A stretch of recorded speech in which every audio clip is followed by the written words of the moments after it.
안녕하세요. 네, 벌써 마지막 날이네요. 네, 아쉬우세요? 속이 후련하세요? 저는 속이 후련합니다. 끝났구나. 이 시간만 하면.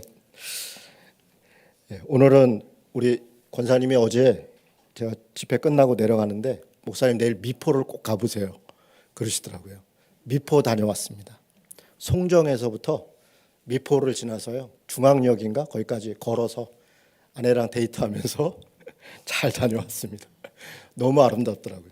늘 해운대만 보다가 또 그렇게 산길 옆에 바닷길 이렇게 보니까 감사합니다. 힘이 납니다. 좋은 거 보게 해주셔서 고맙습니다. 네, 오늘은 우리 마지막 날입니다. 우리 그동안 데살로니가 전서 1장을 첫날 살펴봤고요. 그리고 어제는 2장에서 우리 4장까지 살펴봤습니다.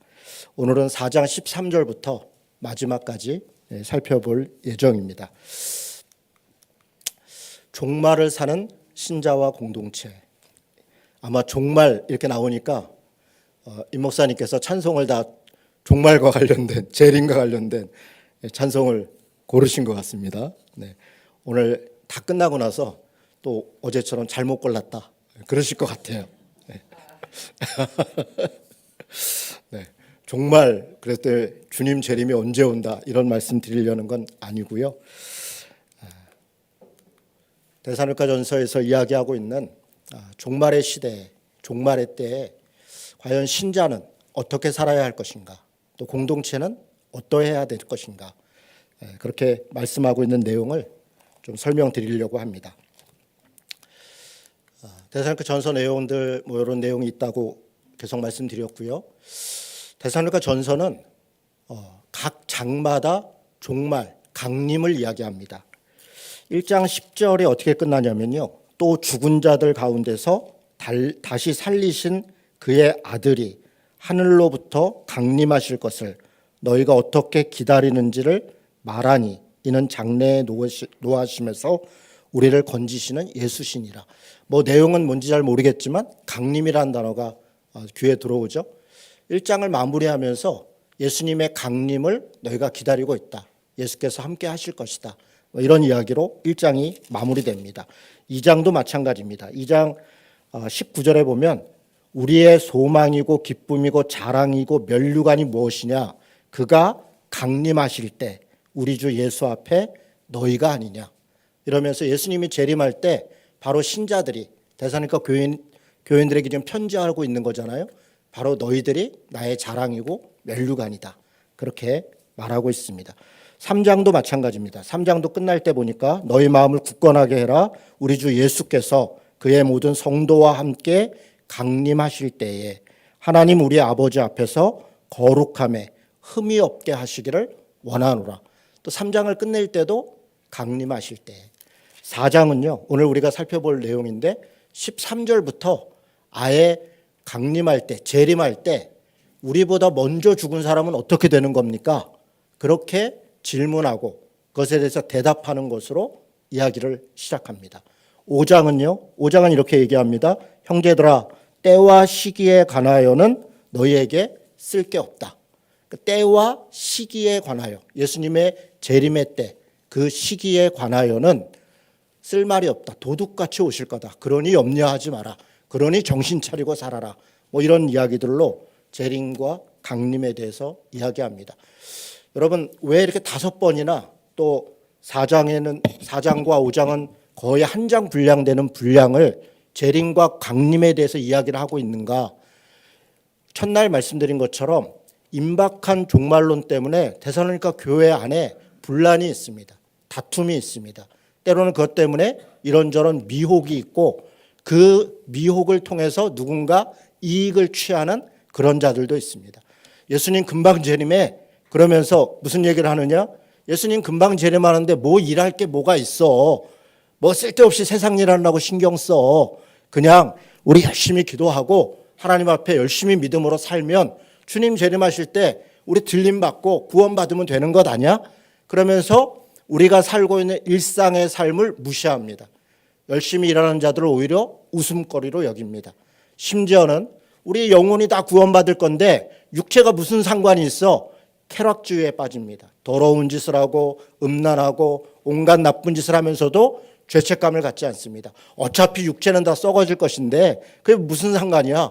우리의 영혼이 구원받는데, 이런 어리석은 이야기들로 임박한 종말론을 이야기를 하면서 오히려 더 게으르고 더 부패하고 타락하고 또 그걸로 인해서 겁을 주고 그것 때문에 이익을 얻는 그런 일들이 벌어지고 있습니다.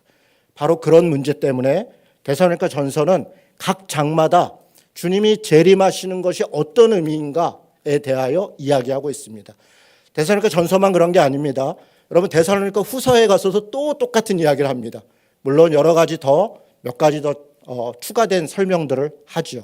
그만큼 데살로니가 교회에는 예수님의 재림, 종말과 관련된 여러 고민들이 있었습니다. 내용을 한번 차근차근 살펴보겠습니다.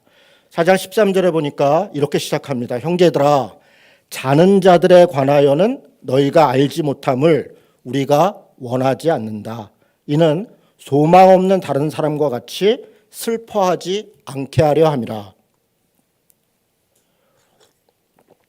지금 무슨 일이 벌어지고 있냐면 사람들이 예수님이 금방 재림할 거라고 믿고 있어요. 지금 이 시대에는 왜 이렇게 믿고 있었나? 여러분, 요한복음 21장에 가면 아주 재밌는 장면이 있습니다. 우리 알다시피 요한복음 21장에 가면 베드로가 예수님을 부인하고 예수님을 떠나고 그랬었는데, 그 제자들의 떠난 후에 예수님께서 어느 날 밤에 고기 잡고 있던 제자들에게 찾아옵니다. 그리고 나서는 밤이 맞도록 허탕친 제자들에게 야, 오른편에 금을 던져, 뭐 고기도 잡고 이러면서 또 먹을 걸 주고 이러면서 예수님이 베드로에게 찾아옵니다. 베드로에게 묻습니다. 네가 나를 사랑하느냐? 베드로는 예수님을 배신하고 떠났었습니다. 차마 대답하지 못하고 예수님, 주님이 알지 않습니까? 우리 알다시피 그걸 3번 반복합니다. 내가 날 사랑하느냐? 네가 날 사랑하느냐? 그럴 때마다 베드로는 주님이 알지 않습니까? 그럴 때마다 예수님께서 내 양을 먹여라, 내 양을 쳐라 그러면서 다시 베드로를 받아들입니다. 그러면서 예수님께서 베드로에게 의미심장한 말씀을 합니다. 뭐라고 얘기하냐면 너 젊을 때 네 맘대로 살았지 앞으로는 네 맘대로 살지 못해. 너 허리 띠띠우고 누군가가 끌고 다니고 너 억지로 죽게도 될 거야. 그런 이야기를 합니다. 베드로가 그 말씀을 듣고 어디든지 가겠습니다. 그런 믿음으로 고백합니다. 그런데 그때 옆에 이렇게 보니까 요한이 있어요. 예수님이 사랑하는 제자 요한. 베드로가 문득 예수님, 그럼 얘는 어떻게 됩니까? 요한은 어떻게 됩니까? 이렇게 묻습니다. 이렇게 물어봐요. 그랬더니 예수님이 뭐라고 얘기하시냐면 왜 너는 자꾸 쓸데없는 데 신경 쓰냐? 요한은 내가 다시 올 때까지 그대로 있다 한들 그게 너와 무슨 상관이 있냐? 이렇게 말씀하셔요. 그게 요한복음 21장의 뒷부분에 나와 있는 겁니다.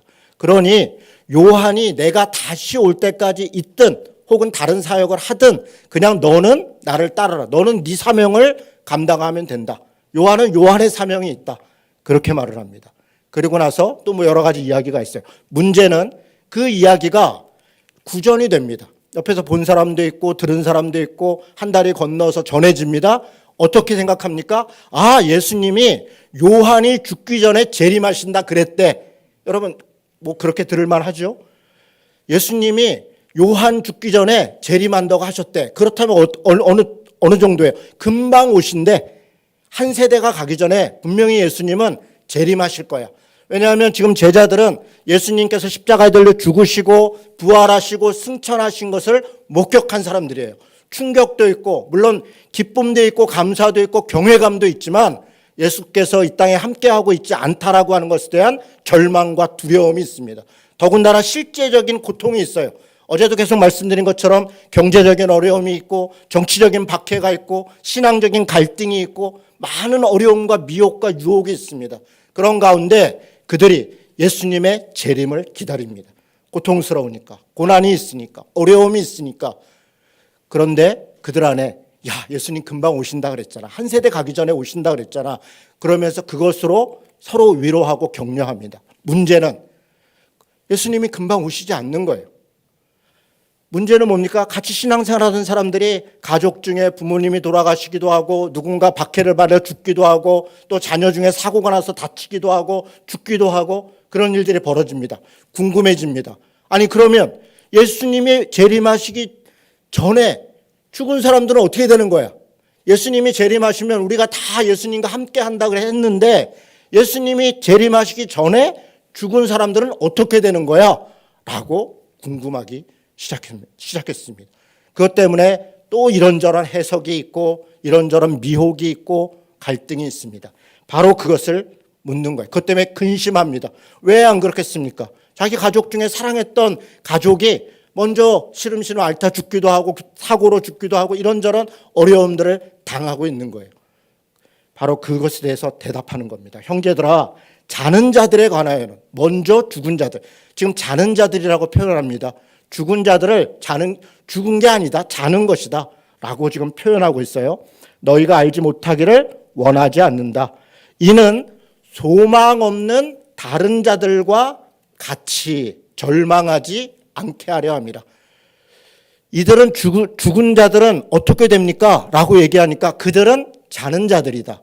소망 없는 다른 자들과 같이 죽은 자들, 우리 믿음 안에서 죽은 자들을 놓고 소망 없는 자들 같이 절망하지 마라 라고 이야기를 하는 겁니다. 예수 안에 자는 자들도 하나님이 그와 함께 데리고 오실 것이다.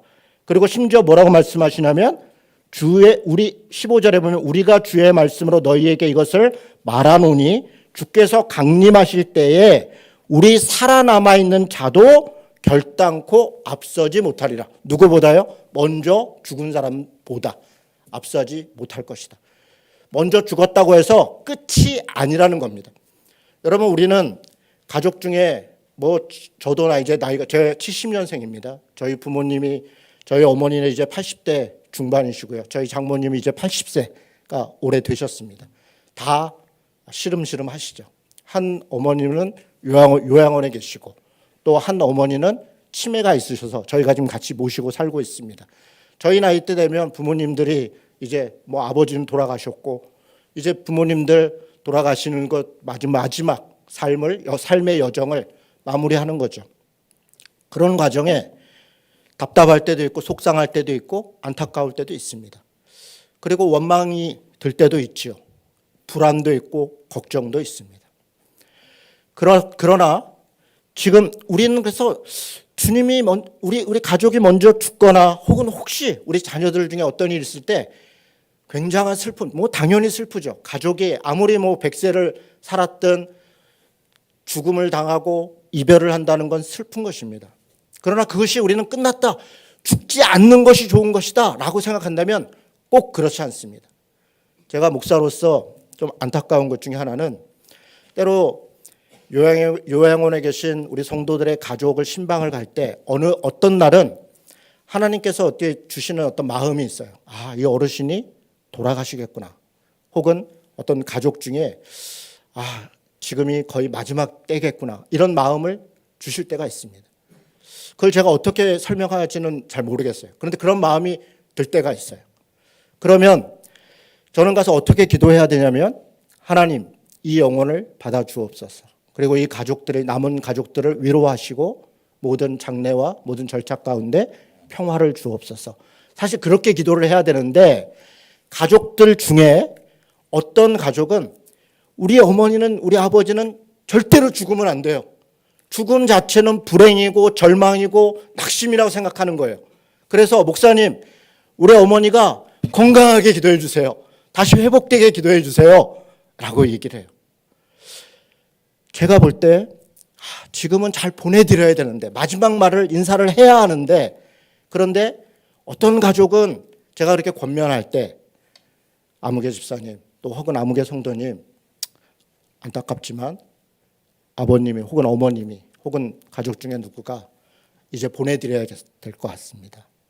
이제 하나님 앞에 보내드리고 우리가 마지막 인사를 하면 좋겠습니다. 그렇게 말하고 싶은데 가족 중에 누군가 한 분이 포기하지 않고 또 목사에게 오히려 회복되게 기도해달라고 할 때 안타까움이 있어요.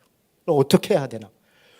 그 마음이 이해가 되죠. 헤어지고 싶지 않고 그 슬픔과 낙심과 또 여러 가지 회한들 왜 모르겠습니까?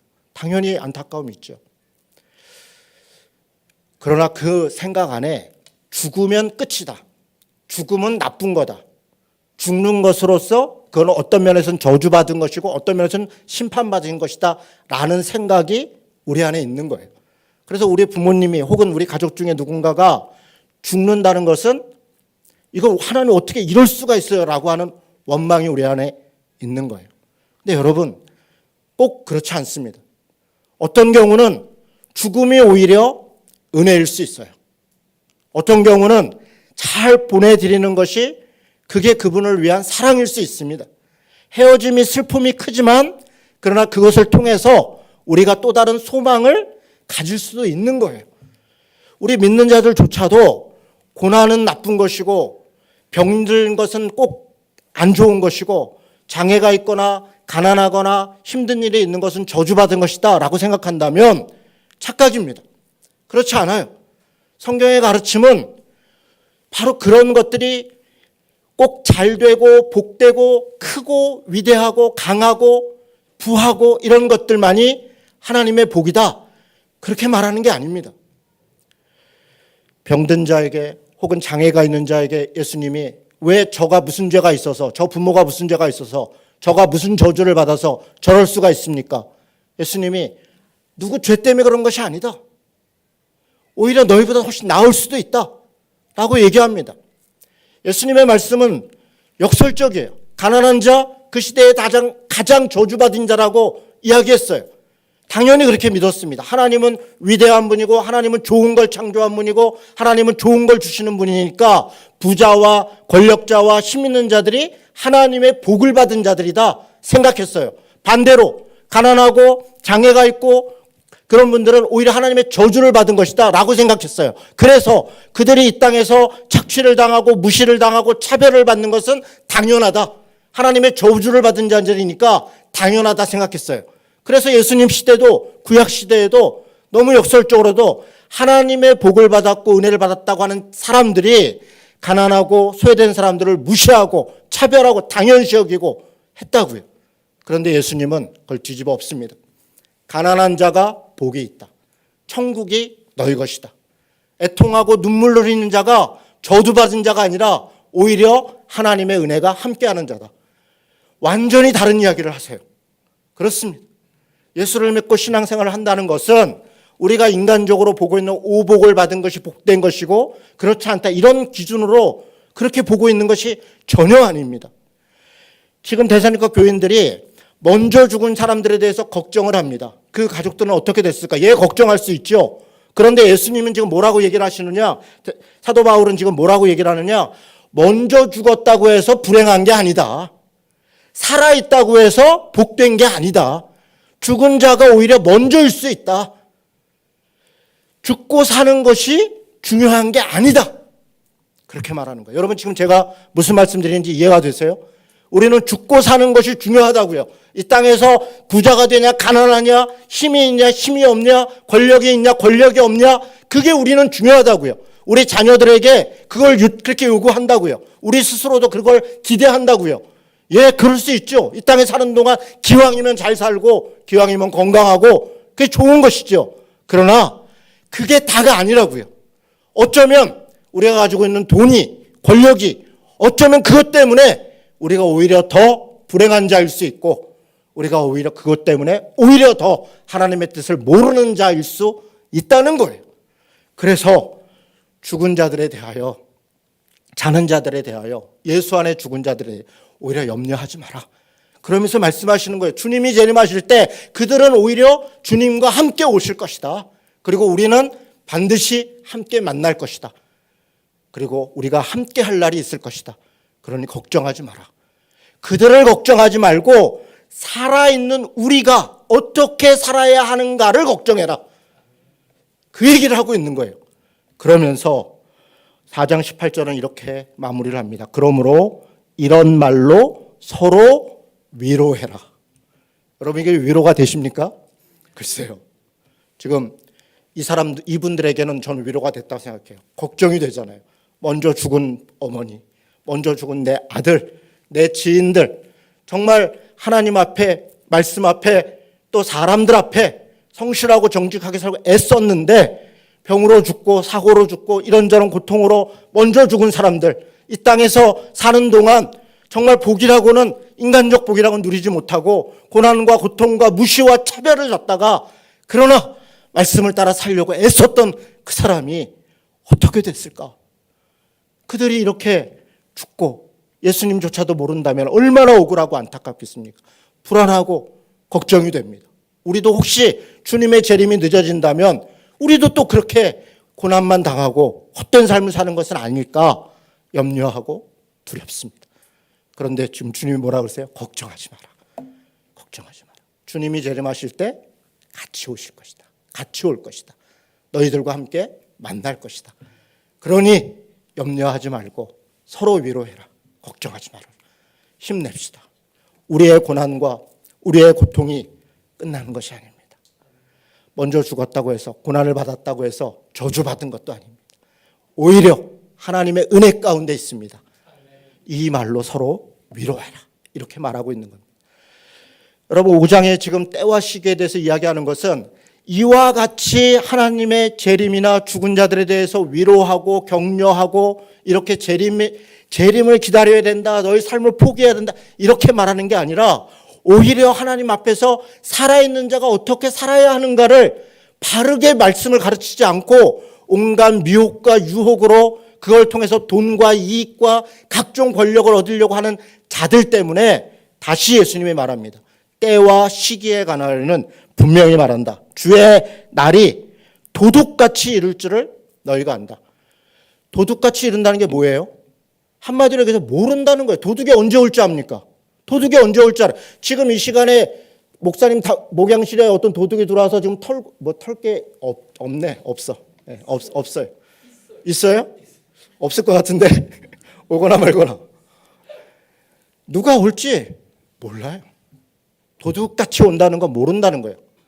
예수님도 마태복음에서 예수님께서 주의 날에 하나님만 아신다. 예수님도 모르신다. 하나님만 아신다. 그런데 어리석은 자들 중에 자기가 안다는 자들이 있어요.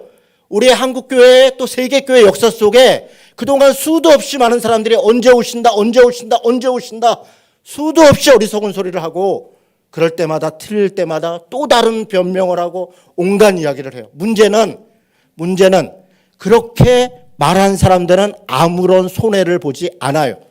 문제는 뭡니까? 그 말에 속아서 인생을 낭비하고 돈을 낭비하고 젊음을 낭비하고 심지어는 우리의 신앙적 열정을 낭비하고 우리 가족들의 삶까지도 온갖 것을 다 낭비하면서 거기에 헌신하고 살았던 우리의 젊음, 우리의 신앙, 우리의 삶이 이게 문제인 거예요. 우리 한국교회에 그런 사람들이 너무나 많았습니다. 여러분, 저는 고등학교 1학년 때 교회를 갔다 그랬어요. 우리 교회 목사님은 여자 목사님이셨는데 민족복음화 대성회라고 하는 당시에 피종진 목사님 뭐 이런 분들, 부흥사세요. 이런 분들이 막 총회장하고 신현균 목사님 뭐 이런 분들이 총회장하는 그런 민족복음화 대성회의 부총재님이셨습니다. 매일 부흥회를 하고 집회를 하고 은사 집회를 하고 했습니다.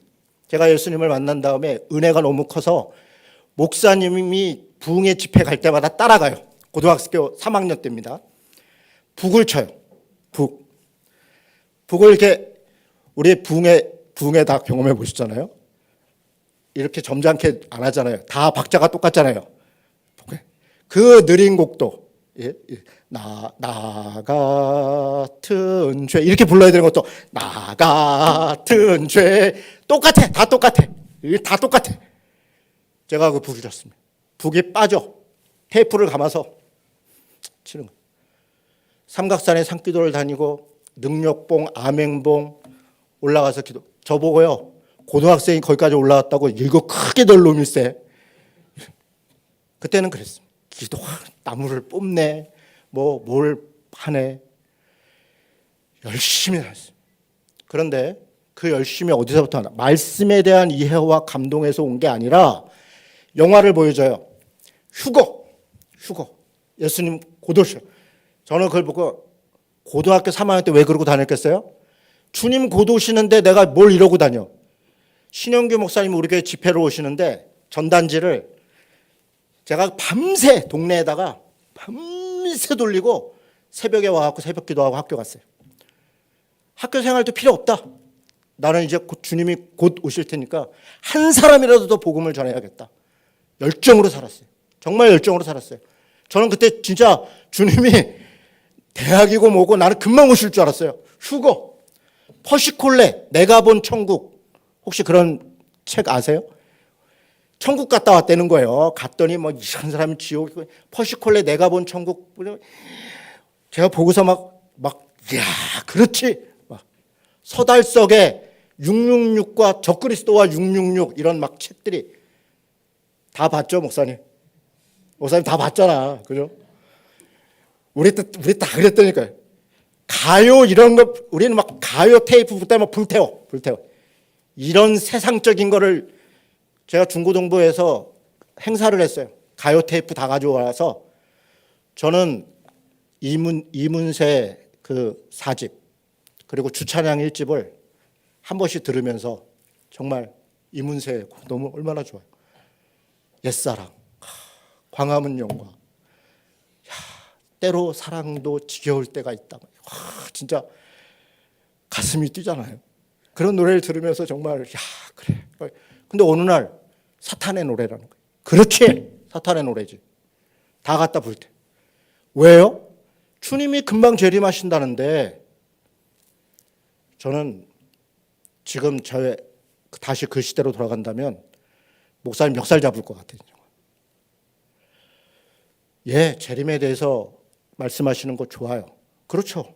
주님의 재림을 우리는 기다리죠.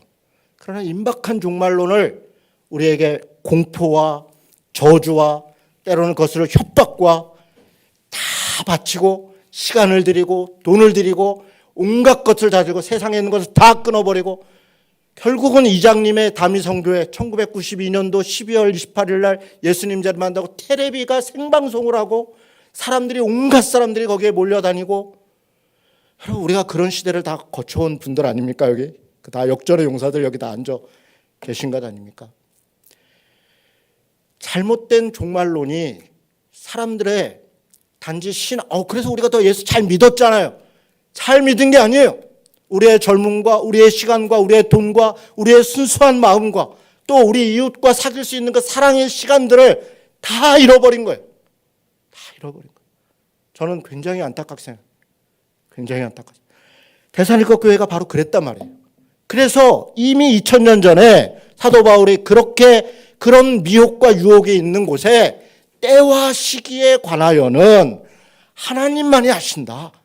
그러니 쓸데없는데 시간 낭비하고 돈 낭비하고 마음과 열정을 낭비하지 말고 뭐라고 얘기해요? 오직 정신 차리고 다른 이들과 같이 자지 말고 깨어서 정신 차리고 살아라. 이렇게 말해요.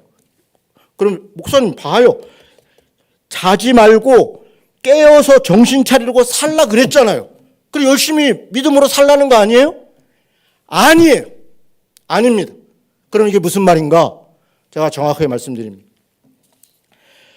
그럼 마태복음의 24장에 보면 예수님의 종말, 사실 거기는 이제 예루살렘의 70년의 예루살렘 멸망에 대해서 원근 통치법이라고 그래요. 성경은 가까운 이야기를 하면서 미래를 얘기해요. 가까운 이야기를 하면서 먼 미래도 예측해요. 구약에서도 그렇고 신약에서도 그래요.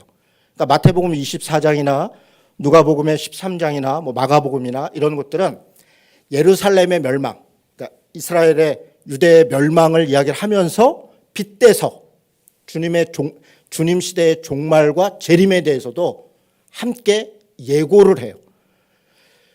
이렇게 말합니다. 두 사람이 잘 들으셔야 돼요. 잠을 자다가 한 사람은 데려감을 당하고 한 사람은 남아 있어요. 잠자다가. 두 사람이 맷돌을 갈다가 다 기억나시죠? 한 사람은 데려감을 당하고 한 사람은 남아 있어요. 두 사람이 밭을 갈다가 한 사람은 데려감을 당하고 한 사람은 남으면 있어요. 그러니 마지막 때는 이와 같다. 이렇게 얘기해요. 자, 좋습니다. 갑자기 오신다는 거예요. 밤에 잠을 자고 있어요. 밤이죠. 예수님이 오실 때는 한 시점이겠죠? 밤이에요. 맷돌은 새벽에 갈아요. 가족들 먹이려고 먹을 거 갈아서 뭐 빵 만들고 이런 거 하는 거예요. 새벽에 갈아요. 밭은요, 낮에 가는 거죠. 낮에. 새벽과 낮과 밤이 주님 오시면 어떤 사람은 밤이고 어떤 사람은 낮이고 어떤 사람은 새벽일 수 있어요. 저는 그걸 보니까 그래서 지구가 둥근다는 얘기를 이미 알고 얘기하시나 보다 그런 생각도 고등학교 때 했었어요. 그거 갖고 막 지구 둥글대요. 예수님 오시는데 한쪽은 밤이고 한쪽은 낮이고 한쪽은 새벽이니까 둥근 거야. 평평하면 그럴 리가 없죠. 그런 뭐 농담 같은 얘기인데 저는 그렇게 생각했었어요. 자, 여기서 핵심은 지구가 둥그냐 뭐가 어냐가 아니라 두 사람이 뭘 하고 있어요? 잠을 자고 있어요. 한 사람은 데려가면 자지 말고 정신 차리고 깨어 있어라. 자고 있네요. 자고 있어요. 자고 있는 사람 중에도 한 사람은 데려감을 당하고 한 사람은 남아 있다고요. 안 잔 게 아니에요. 두 사람 중에 맷돌을 갈고 있는데 맷돌 갈고 있어요. 맷돌 가는 게 무슨 대단한 선교적 비전과 영적인 무슨 대단한 헌신과 온갖 종교적 대단한 일을 하고 있는 게 아니죠. 그냥 평범한 일을 하는 거예요. 맷돌 갈고 있다고요. 두 사람이 밭에 일을 하고 있어요. 왜 일을 해요? 먹고 살려고. 가족들 먹이려고. 밭에서 일하고 있는데 한 명은 데려감을 당하고 한 명은 남았어요. 자, 여기서 뭐 특별한 일이 있어요? 특별한 일을 하고 있는 사람이 있어요? 예수님이 오실 때니까 그런 잠도 자지 말고 새벽에 뭘 가러 갈기는 다 교회로 집합해. 밭을 가러 세상적인 일을 다 모여. 우리는 그냥 기도, 선교, 복음, 오로지 열정. 그렇게 말하고 있는 게 아니에요. 주님의 재림이 임박했다. 그러니 뭘 하래요? 잠잘 사람 잠 잘 자라. 맷돌 가는 사람 맷돌 갈아라. 밭일하는 사람은 밭일 해라. 뭐 하라는 거예요? 하던 일 해라. 하던 일 해라. 여러분, 우리가 지금 하고 있는 가정에서 자녀들을 위해 가족을 위해 밥을 하고 일을 하고 돈을 벌고 삶을 살고 교회 와서 마당을 쓸고 뭐 이웃을 위해서 뭐 이것저것 하고 우리가 이게 다 하찮은 일이에요? 아니요. 이게 정말 귀하고 아름다운 일이에요. 우리가 하고 있는 이 일상의 이 아름다운 삶들이 다 하나님 나라의 일이라고요. 하나님이 우리에게 주신 소중한 일이란 말이에요. 가족을 위해 일하는 것, 또 이웃을 위해 일하는 것, 내 직장에서 내가 해야 될 성실한 일을 감당하는 것, 때로는 어떤 아픈 사람이 있어서 함께 눈물을 흘리고 또 가서 방문을 하고 손을 잡고, 여러분 이것들이 다 귀한 일들이에요. 예배당에서 지금 이렇게 목소리 그냥 침튀어가면서 설교하고 있는 목사만 훌륭한 일을 하고 있는 게 전혀 아니에요. 저는 그냥 제 일하고 있는 거예요. 두 목사가 말씀을 전하고 있더니 한 명은 데려감을 당하고 한 명은 남음을 이 사람이 갈 것 같네요. 네, 이분이 갈 것 같아요. 저보다 훨씬 저는 분명히 알아요. 이분이 훨씬 훌륭하시고 저도 같이 가야죠. 하던 일 하는 거예요. 각자에게 부르신 자리에서 자기 일을 하는 거예요. 정신을 차리고 깨어서 자기 일을 해라. 자기 일을 해라. 그렇게 말하는 거예요. 저는 하나님의 종말과 말씀과 관련해서 뭐 요한계시록도 마찬가지예요. 다 우리의 일상의 평범한 삶을, 우리에게 주어진 삶을 잘 살아라. 그리고 우리의 평소의 신앙생활과 주님이 막 재림할 때 그날 신앙생활의 모습이 다를 거라고 전혀 말하고 있지 않아요. 그냥 똑같은 거예요. 똑같은 거예요. 왜요? 언제 오실지 모르니까. 도둑같이 오시니까. 내일 오실 줄 알면 오늘 내가 아무래도 좀 다르겠죠. 내일 오신다 그러면 오늘 다르겠죠. 그런데 내일 오시는지 모레 오시는지 몰라요. 몰라요. 모르는데 왜 그걸 거기다가 온갖 삶을 다 피폐하게 만들고 가족도 버리고. 저는 전혀 동의할 수 없습니다. 데살로니가전서 이렇게 얘기합니다. 자는 자들은 밤에 자고 취하는 자들은 밤에 취하되 우리는 낮에 속하였으니 정신을 차리고 믿음과 사랑의 호심경을 붙이고 구원의 소망의 투구를 쓰자. 뭐 굉장히 뭐 여러 말인데 딱 한마디 뭐라고 해요? 낮에 사람처럼 단정하게 평소 살던 대로 잘 살아라. 그게 정신 차리고 사는 거예요. 그게 정신 차리고 사는 거예요. 여러분 제가 지금 무슨 말씀 드렸는지 이해가 되십니까? 종말의 시대, 그렇습니다. 우리는 종말의 시대를 살고 있어요. 제가 한번 여쭤보겠습니다. 지금 여기까지 한 겁니다. 언제가 종말입니까? 언제가 종말이에요? 지금. 왜 지금이 종말입니까? 살고 있으니까. 그렇습니다. 아주 좋은 말씀이죠. 진짜 우리가 세상이 망하고 주님 재림할 때는 잘 모르죠. 그런데 우리가 딱 하나 아는 건 있어요. 제가 지금 56살이라고 그랬습니다. 70년생이니까. 제가 앞으로 한 30년, 길어야 40년 안에 죽는다는 거예요. 목사님은 죽는다니까요. 남자 평균 나이가 83세예요. 여자분들은 2살 정도 더 많더라고요. 85세. 저는 제 아내한테, 저희 집 애들한테 하여간 엄마가 먼저 저는 혼자 못 살아요. 그래서 만약에 엄마가 먼저 죽으면 아빠는 재혼한다. 우리 딸이 그냥 뭐 난리를 절대 안 돼. 절대 안 돼. 아빠는 아빠보다 먼저 죽으면 안 돼. 다행히 여성분들이 더 이렇게 평균 연령이 높더라고요.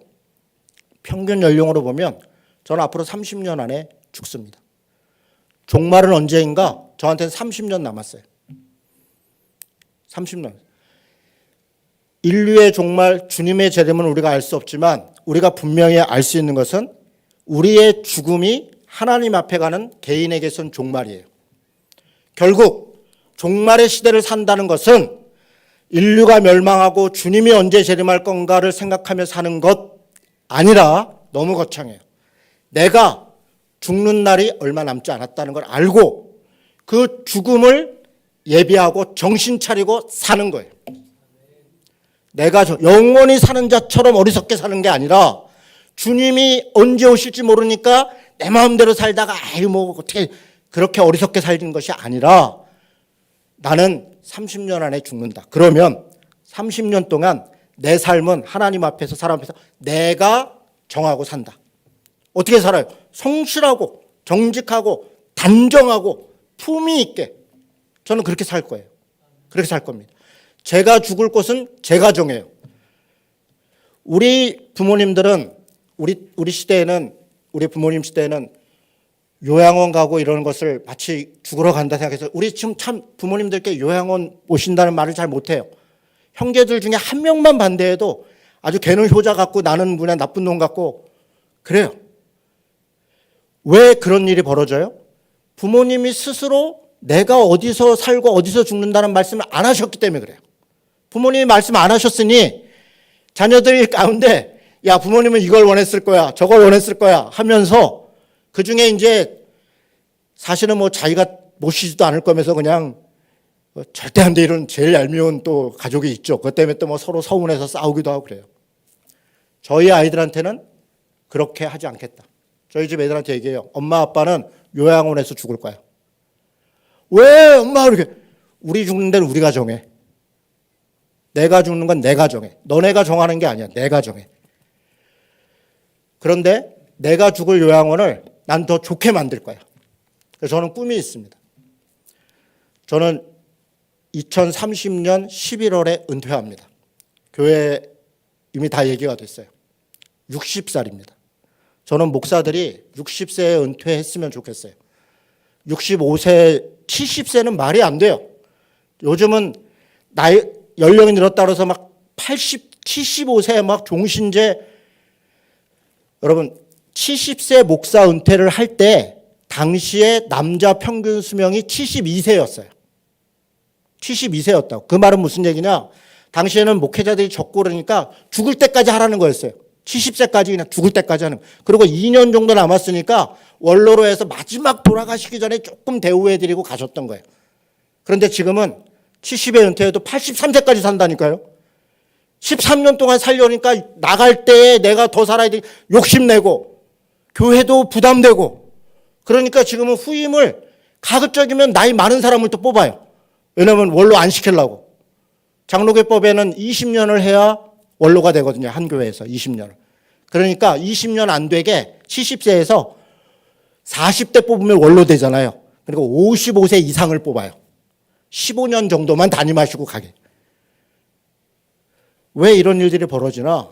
어리석게 우리 제도가 돼 있어요. 저는 사회 장로님들은 더 나이가 많아져 연령이 더 높아졌으면 좋겠어요. 왜냐? 봉사직이니까. 돈을 안 받고 봉사하는 사람들은 더 많이 하셔도 돼요. 단 권위와 권력과 이런 것도 좀 내려놓으시고 더 겸손해진다면. 돈을 받고 하는 목사는 프로예요. 프로인 사람은 정신을 분명하게 있는 사람이 제대로 공부하고 제대로 말씀을 전하고 제대로 목회해야 된다고 생각합니다. 제가 지금 너무 죄송해서 여기 선배님들도 많이 계신데 단어가 잘 생각이 안 나요. 오늘 어떤 목사님을 식당에 들어가다 보면 제가 너무 좋아하는 목사님이거든요. 만났는데 오늘 목사님 어떻게 부산에 오셨어요? 왔는데 말도 안 해요.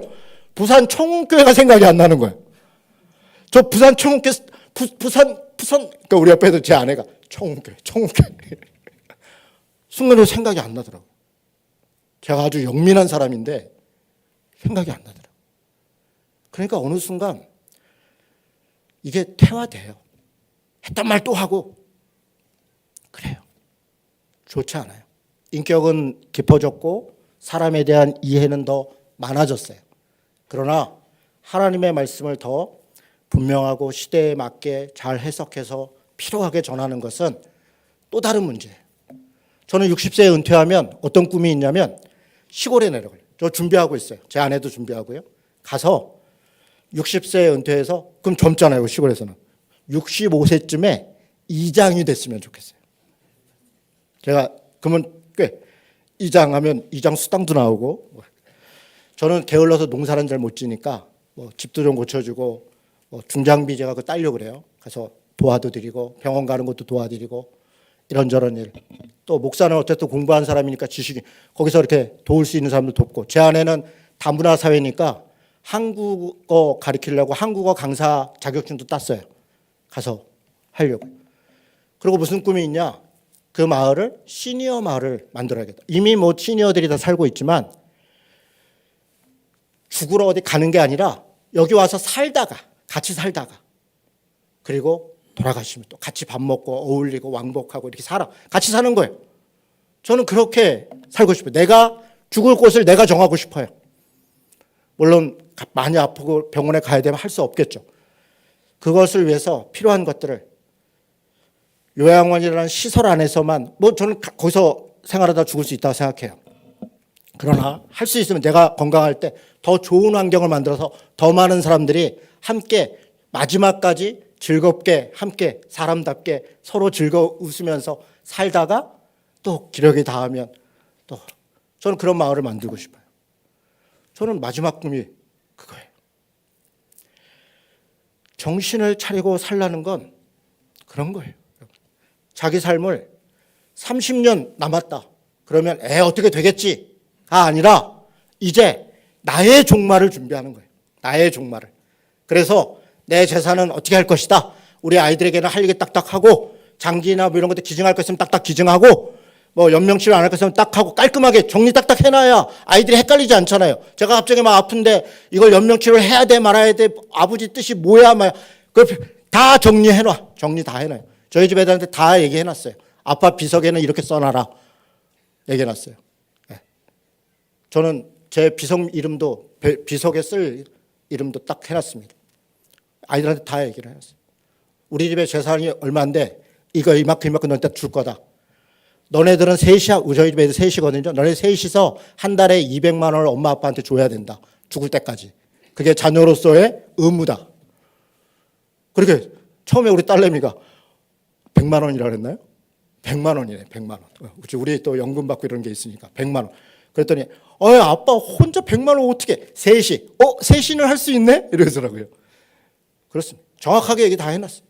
그리고 우리는 즐겁게 살 거예요. 할 수 있는 거 보람 있게 살 겁니다.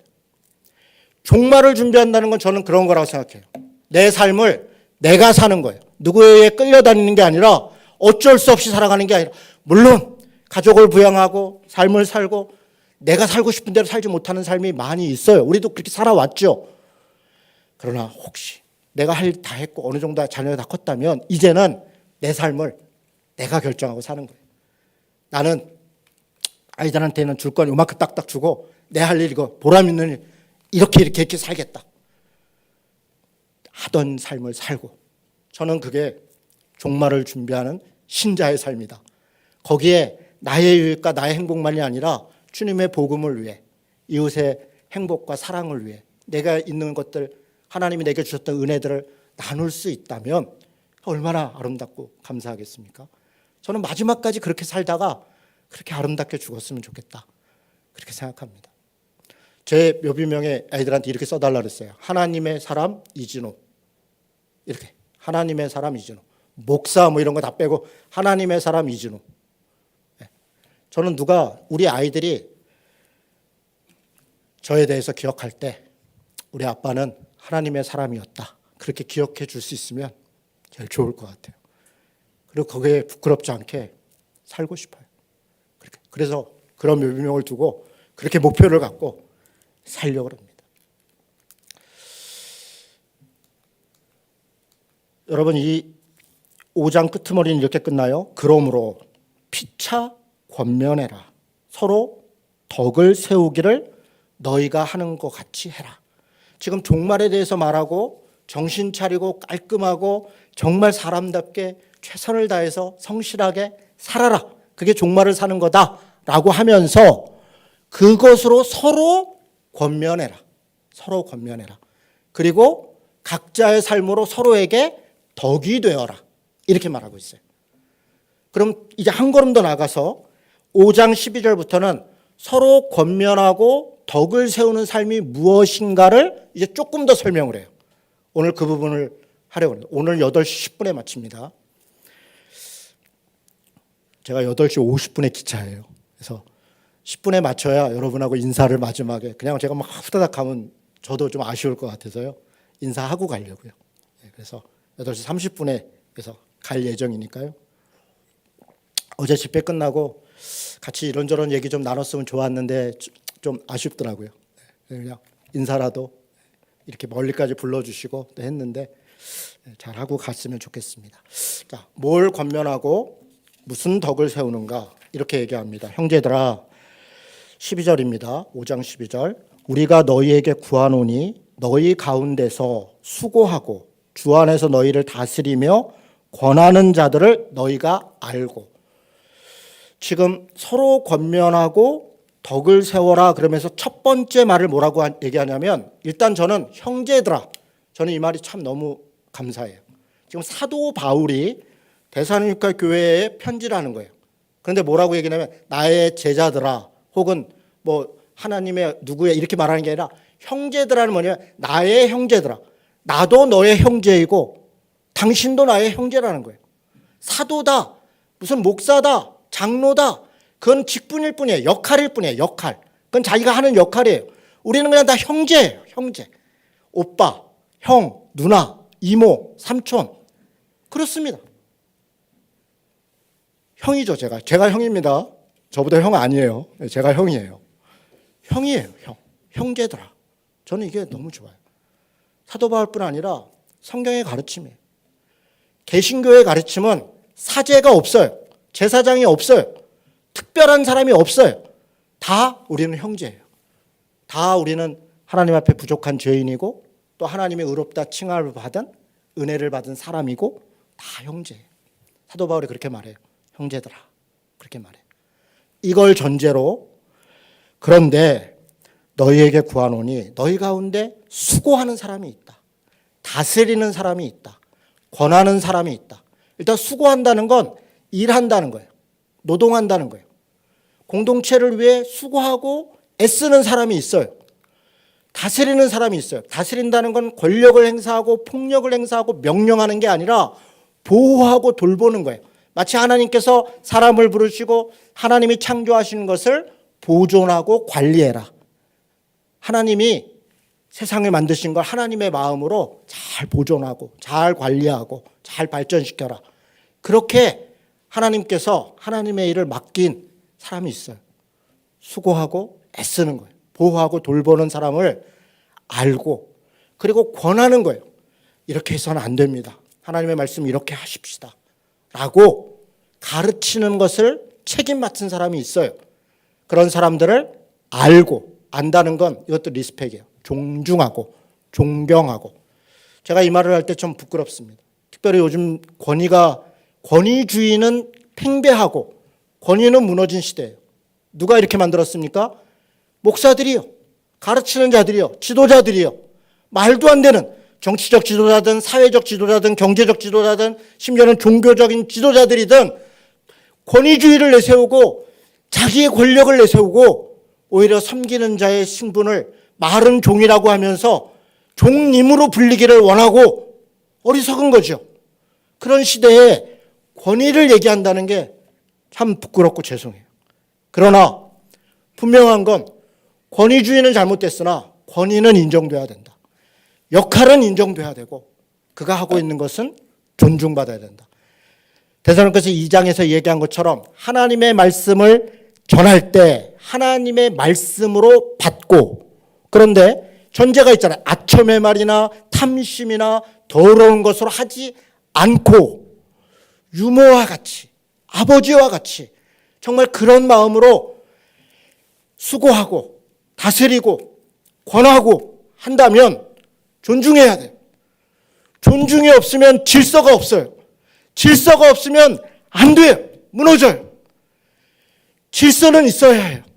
그것은 책임을 맡은 자의 무한한 책임감과 그리고 그 일을 정말 두렵고 떨림으로 감당함과 함께하는 사람들의 존중과 사랑이 있어야 한다는 거예요. 저는 거기 안에서 공동체가 지켜진다는 거예요. 이것을 첫 번째로 얘기해요. 그리고 이야기해요. 그들의 역사로 말미암아. 역사는 그들이 일하는 걸 말미암아. 그 무슨 얘기냐? 책임 맡은 사람들은 멍령하고 말만 하고 뒷짐지고 있는 게 아니라 열심히 일해야 된다는 거예요. 열심히 일하는 거예요. 저는 당연히 그래야 된다 생각해요. 열심히 일함을 통하여 사랑 안에서 가장 귀히 여기고 누구를요? 서로 그의 열심과 그의 수고 안에서 서로 귀히 여기고 서로 화목해라. 가정에서도 마찬가지예요. 부모가 성실하고 정직하고 권위가 있고 존중받고 그 안에서 자녀들이 서로 사랑하고 화목한 것이에요. 부모를 존중하고 자녀를 사랑하고 여러분 그 당연하잖아요. 질서가 무너지고 존중이 사라지고 책임이 없어지고 얼마나 안타까워요. 가정이든 교회든. 화목한 것은 질서 속에 책임을 맡은 사람들이 책임 속에 특별히 직분을 받은 사람들이 직분자로서 우리가 져야 될 책임이 있어요. 감당해야 될 몫이 있어요. 본이 있어요. 교회는 사람 보고 오는 거 아니야? 하나님만 봐야 돼. 예, 맞죠? 그러나 우리가 아버지의 등을 보면서 세상을 보고 어머니의 품속을 통해서 사랑을 배우듯이 교회에서도 누군가의 등을 보고 누군가의 발자국을 따라 내가 어떻게 하나님을 바르게 믿을까를 따라가는 거예요. 처음 온 사람이 어떻게 하나님을 바라봅니까? 누군가를 보고 배우잖아요. 그런데 가르치는 자가 하나님만 봐. 그러면서 온갖 나쁜 짓을 하고 게으르고 나태하고 더럽고 한다면 어떻게 하겠습니까? 어떻게 하겠습니까? 우리가 책임을 맡은 사람들이 두려움을 많이 갖고 조심하고 부족한 것을 인정하고 그래서 하나님의 은혜를 구하고 그러면서 혹시 내가 부족했다면 성도들에게 미안하고 참 부족해서 죄송합니다.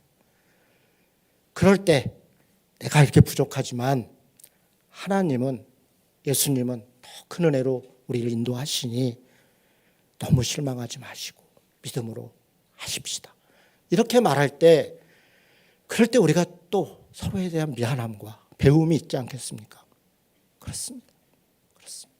그래서 얘기합니다. 게으른 자를 권계해라. 권계한다는 말은요, 권면하고 징계한다. 징계를 해요, 교회가? 징계해야 합니다. 권면해서 되지 않으면 징계해야 되는 거예요. 자녀를 마찬가지입니다. 누가 누구를 관계, 목사가 아니요.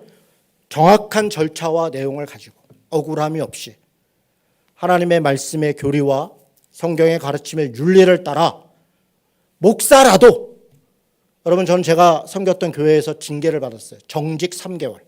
첫 번째 교회에서. 제가 교인들한테 상처를 줬습니다. 화가 나는 일이 있었는데 참지 못하고 그 다음 주에 가서 저 오늘부터 사임하겠습니다. 교회를 개척하고 6년을 담임한 사람이 하루아침에 사임하고 기도원으로 도망을 갔어요. 저는 그게 그때 당시에 정신이 획가닥한 거예요. 그게 교인들을 위한다고 생각했어요. 내가 교회를 떠나야 교회를 살린다고 생각했어요. 어리석은 생각이었어요. 기도원에서 가서 있으면서 성도들이 문자가 하고 하는데 정말 안타까워하고 속상해하고 눈물 흘리는 얘기를 듣고 내가 무슨 짓을 했나. 특히 연약한 성도들이 그것 때문에 신앙이 흔들리고 제가 돌아와서 고개를 숙이고 사과해. 잘못했습니다. 잘못했다. 그리고 교회 징계위원회가 만들어져서 정직 3개월 동안 꼬박 잡고 그대로 예배에 참여하고 수찬 중지당하고 그대로 3개월을 꼬박 그 징계를 다 받았습니다. 그리고 다시 담임 목사로 투표 3분의 2 투표를 통해서 다시 재신임을 받고 복직했어요. 그리고 나서 제 임기 마치고 그해 말에 사임을 했습니다. 저는 목사도 징계 받아야 된다 생각해요. 그날에 그게 없었다면 제가 얼마나 교만했겠습니까? 교회의 권위와 하나님의 이 권위가 훨씬 중요한 것이, 훨씬 중요한 거예요. 그 징계를 겸손하게 받았을 때 그때 하나님의 은혜가 있어요. 용서가 있어요. 사랑이 있어요. 저는 그렇게 생각합니다. 그렇게 말하는 거예요.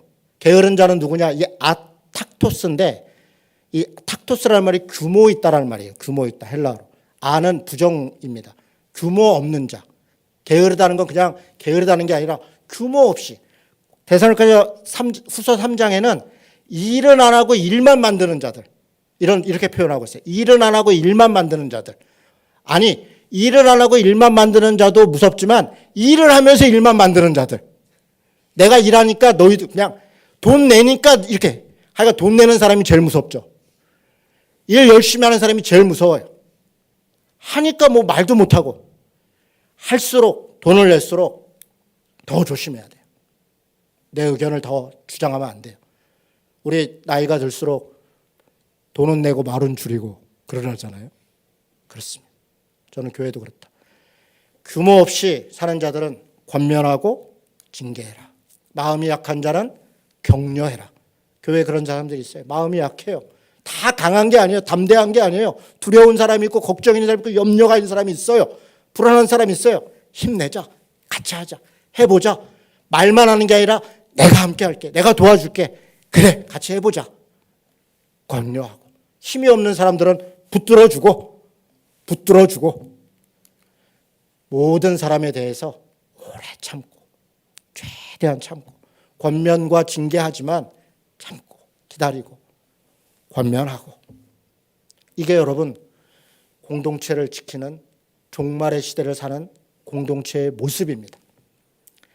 수고하고 애쓰고 성실한 책임을 지는 지도자, 그리고 직분자, 그리고 규모 없는 자들을 권면할 수 있는 책임감과 성실함을 가진 정직함이 있는 그런 모습.